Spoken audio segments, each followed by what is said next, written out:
Kristen Brindley, your publisher, here with the wonderful Arturo. Thank you so much for being with us. He is the owner of Best Side Story Media.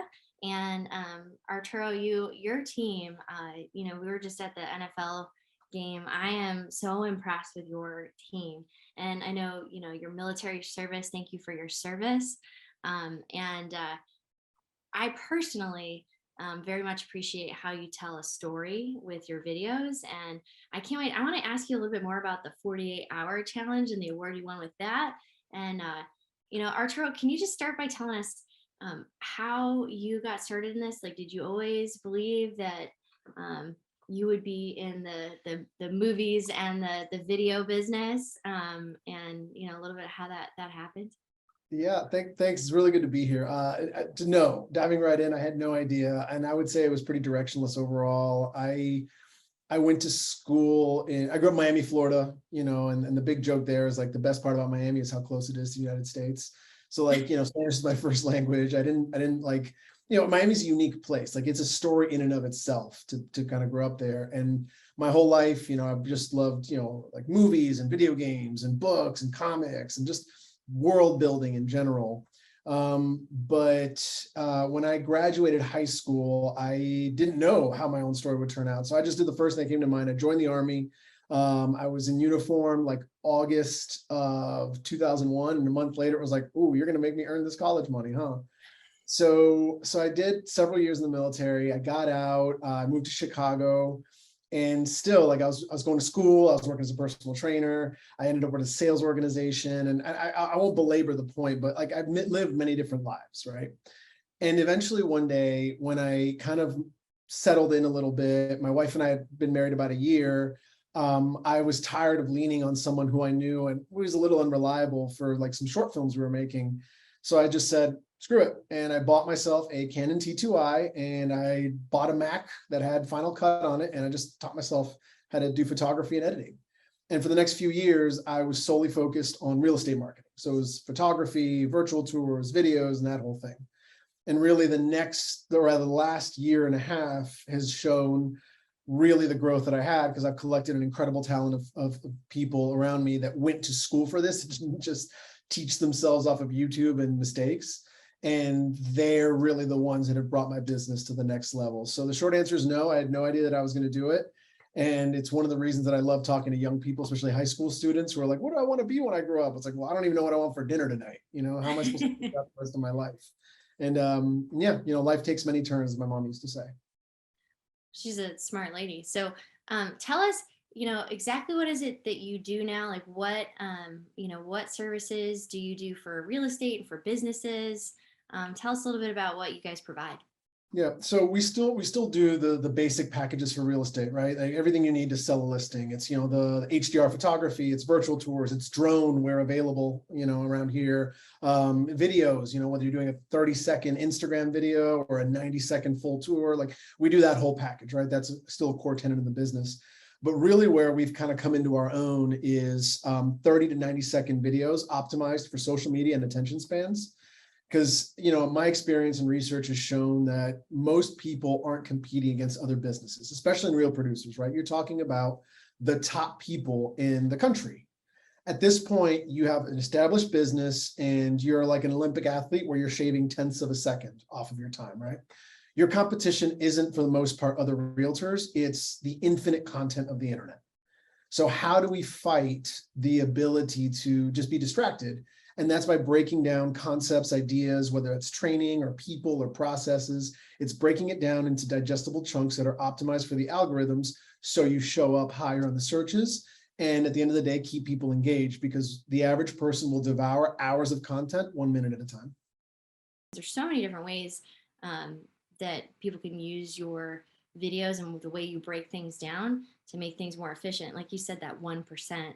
I think that's a key factor, that 1% difference, Walk us through a step-by-step of, how you got to where you're at today. Like you've added this beautiful team.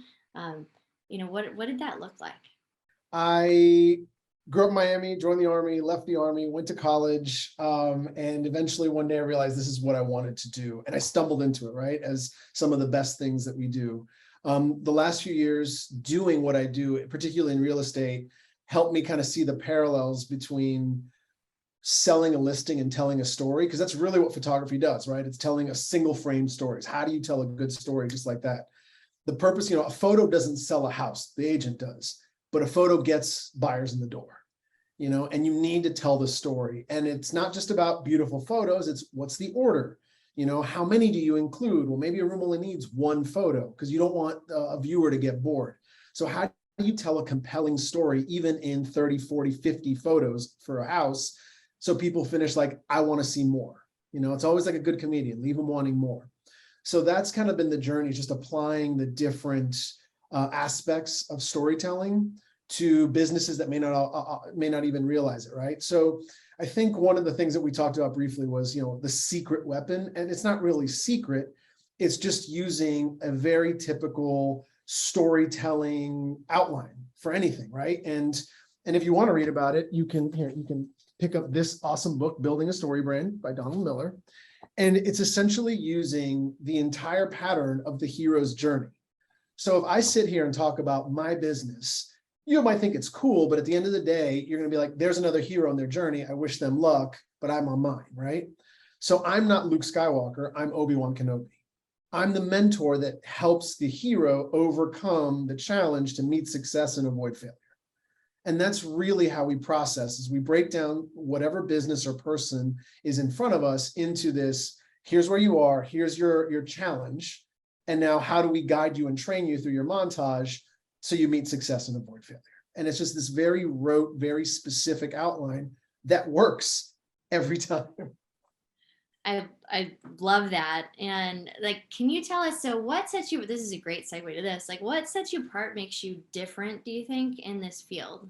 It's the commitment, in stand-up comedy, it's commit to the bit, it's yes and when you're doing improv. And it's that my team believes in yes and. It's like, okay, we can do this, and how do we do it? Or we could, we can showcase this, and how do we do it? It's the ability to operate under any condition. It's the fact that we're trained. And really, I'd say, saying the secret weapon, honestly, it's intellectual humility. No one on my team thinks we know it all, because we know enough to know we know not a damn thing. So that, I would say, is the most important thing that kind of gets us where we are. It's making sure that we're always questioning, are we doing it the right way? Is there a better way? And do we have the time to execute that better way? I love that. I think a golden nugget you just said is intellectual humility right there. I feel like that is a golden nugget for anybody listening to this. How do you find clients, and how do you bring value to your clients? I listen to people. I had a mentor, one of my best mentors ever. She was an amazing saleswoman, decades of experience in all kinds of levels of corporate America. And she always said the two most powerful weapons in your arsenal are questions and silence. And that is proven true in business. It's proven true in marriage. It's proven true as a parent. And it's just always giving people space to just kind of let themselves go, creating that safe environment where it's like, don't be embarrassed, man. I have done stupid things, and I'm happy to kind of go through them with you if it makes you feel more comfortable. So it's just giving people that space to really kind of push out into these areas that they didn't know they had. One of the things that I run into, talking about value, one of the things that I run into a lot, and I think most people do, is I'm not creative, right? A good portion of listeners probably think that, right? My wife, for instance, owns a college planning company. She is an unbelievable economist. She's got financial mind. She sees the world like that matrix code, right? She sees numbers. And she always jokes I'm not creative, but she is in her own way. And so it's finding those creative sparks in people and helping them just communicate in a different way. It's helping people understand that there are essentially 4 parts of a message, right? Sender, receiver, message, and medium. And when we can help someone adjust the message and the medium, that increases communication, which in turn helps their business grow. What are there any habits that you would say also have created, your success? What is the next, 5 years look like for you? What are you going toward? Yeah.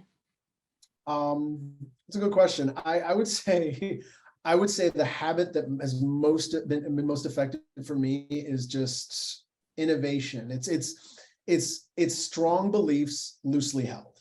right? So you know what you know, but you're able to adapt and overcome. And that really came from the military and my time with the special forces, where you have 4 plans, right? Primary, alternate, contingency, and emergency. And it just tells you right there that no matter what happens, something goes wrong, right? No plan survives first contact. You know, or Mike Tyson, a better way of saying is Mike Tyson's quote, everyone's got a plan until they get punched in the face. And so the ability to be adaptable to on the ground circumstances is probably the most important habit and quality that both my team and I have. In terms of where we're going over the next few years, we recently got our veteran-owned certification, and we'd like to start pursuing more government contracts, ideally like the State Department and that kind of thing, because I would love to kind of start shining light in different areas of the world that may not get play otherwise. We recently had an excellent client where we did a mini documentary with Dr. Theogene Mudasingwa. He was Paul Kagame's former chief of staff in Rwanda, and he eventually fled. And so we are working with him to start bringing attention back to Rwanda, because it's this interesting place. And I won't go into the geopolitics of right now, because that's a whole other podcast. But it's trying to shed light into places that the average American may not either have interest in or honestly have the time to get into, because again, there's just so much content that's going to distract us. People are inundated. Yeah. Well, so I've met Teresa and at a couple of events, and if people haven't read your article, they definitely need to do so. And picture your family is right in here too. And can you tell us about your family a little bit? I know you're a great dad and you care very much about that. So tell us a little bit about your family. Yeah, it's probably my favorite thing ever. My family is unbelievable. Like I am extremely fortunate to have them. I'm extremely fortunate that like they make my life hell. My kids specifically, because one of the things that I loved about the military so much, in addition to the camaraderie, was the challenge, right? Being able to stay cool under pressure, being able to make sure your stuff is in gear. And there is no greater challenge than the ever shifting landscape of parenthood. And there's no deeper camaraderie than a real partner in when you're on the line, and to that end, like my wife has been my confidant, my best friend, my battle buddy. And we didn't start that way. Like it was a lot of work. I remember we used to talk to older people that have been married 30, 40 years. And it's like, well, what's the secret? And they get that stare and they're like, communicate. And so over the years, like at first, my wife and I were like that 49.9%, but no one wanted to take that extra step because we're both fiercely independent. And eventually I just realized that like, we got to do this, and you have to risk, right? You have to be vulnerable. And so we did. And so she really helped me kind of question a lot of habits and behaviors that weren't serving me. I believe I did the same for her, but she did it way more for me. And then our kids came along, and they're just this challenge, and to watch them become human beings, to watch them is both incredible because you see them become kind and polite, and also like intense because it's self-reflective, because some of their tantrums, some of their actions, you're like, oh wow, you learned that from somewhere, and it was probably me or her, and it was probably me, right? If that's a bad habit. So it's been a powerful experience for me, and it's truly the most important thing. Like I will not sleep for days to make sure my kids are okay. Like I am involved because it's awesome. Dax Shepard has a podcast where he talks about how he hated his father for years because his dad was never present. And eventually it took him becoming a father to make him reflect on it. He's like, now I just feel bad for him because it's way cooler on this side. And that is what it feels like. It's like, like no matter what's happened to me in my life, it's just way cooler being here right now. Arturo, it's an honor to have you as a partner of Real Producers. And if y'all haven't checked out, his story and go to his site, we're going to post below. Can you tell us a little bit about like this 48-hour challenge and award and so on too? And I want to post that below too, because I think that's really cool. Can you tell them a little bit more about that? Yeah, so every year throughout the country and the world, there's a 48-hour film festival, film contest. And functionally, the way it works is on a Friday night at 7 p.m., all the teams of your area meet. So DC in this case, but like Richmond has one, Chicago has one, and so forth. We meet at a bar or somewhere at a restaurant, and all the teams get their unique stipulations. So everyone gets the same character, the same line of dialogue, and the same prop. And then what changes is you draw two genres, and everyone has two different genres, and you can use one or both. And using those parameters, you have to write, shoot, edit, and produce an original short film about 5 to 7 minutes long. So the version that you have right now is 8 minutes because credits don't count, and we creatively use the credits to extend our film. But yeah, you've got 48 hours to do it. It's an amazing team building exercise. It's incredibly challenging, but it really hammers home the importance of a good plan and flexibility once the boots are on the ground. But it's a great contest. It's so much fun. We've done it 2 years in a row, and both years we've been finalists. Both years we've won awards, and our goal for next year is to win DC and go on to the national championship. Beautiful. Well, definitely everybody should watch that video. And Arturo, thank you. And if you didn't read it, make sure you do, you guys. Check out his videos and his website. It's also posted below.